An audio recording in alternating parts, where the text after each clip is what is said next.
રાજુલા અને જાફરાબાદ તાલુકાની હદમાં કોપર અને ખાતર પ્રોજેક્ટ સામે વિરોધને લઈ વંટોળવડ ગામે મીટિંગ યોજાઈ હતી, જેમાં મોટી સંખ્યામાં લોકો એકઠા થયા હતા અને આગામી કાર્યક્રમની રૂપરેખાની તૈયારીઓ કરી હતી. Messrs Indo Asia copper limited દ્વારા કોપર અને ફર્ટિલાઇઝરના 2 પ્લાન્ટની આગામી તારીખ 13મી માર્ચે યોજાનારા પર્યાવરણીય હિયરિંગમાં વિરોધ કરવા તૈયારીઓ શરૂ કરવામાં આવી છે.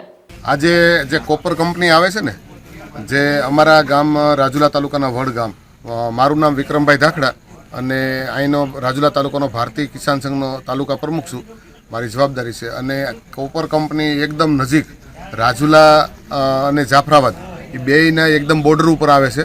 અને અત્યારે એ કંપનીના વિરોધ માટે કે અમે બને ત્યાં સુધી કોઈ હિસાબે કંપનીને આવવા નહીં દઈએ એવું એક દરેક ખેડૂતોએ તો આંદોલન કર્યું જ છે અને લોકો ભેગા થયા છે. પણ આમ પબ્લિક, કોઈ પણ વેપારી હોય, કોઈ પણ નોકરિયાત હોય, કોઈ પણ વર્ગને એ નુકસાન કરશે. અને નુકસાન કરશે એટલા માટે એવું નકરું નુકસાન કરશે એવું નથી, માનવ જાતને નુકસાન કરશે, ખેતી પાકને નુકસાન કરશે એવું મારું કોઈ કેવું નથી.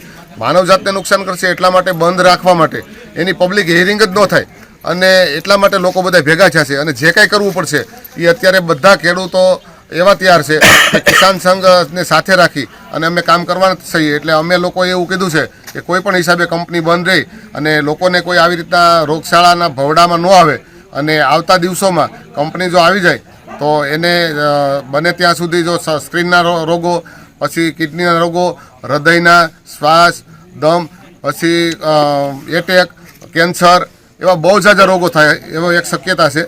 અને જ્યાં કંપની છે બીજા રાજ્યમાં ત્યાં આવું થયું હતું અને આંદોલનમાં 12 થી 13 લોકો શહીદ થયા, છતાંય 2018માં એ કંપનીને બંધ કરાવી. આપણે ચાલુ જ નથી કરવી કંપની અને કંપનીનું હિયરિંગ જ બંધ રહે એ માટે અત્યારે અમે આંદોલન કર્યું છે.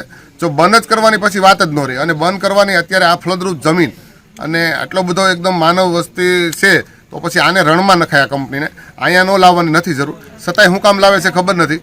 પણ આમાં જે કંઈ કરવું પડશે એ કિસાન સંઘ ખેડૂતોની સાથે રહી અને કંપનીને 100% બંધ રાખવા માટે જે કંઈ કરવું પડશે એ કરશું.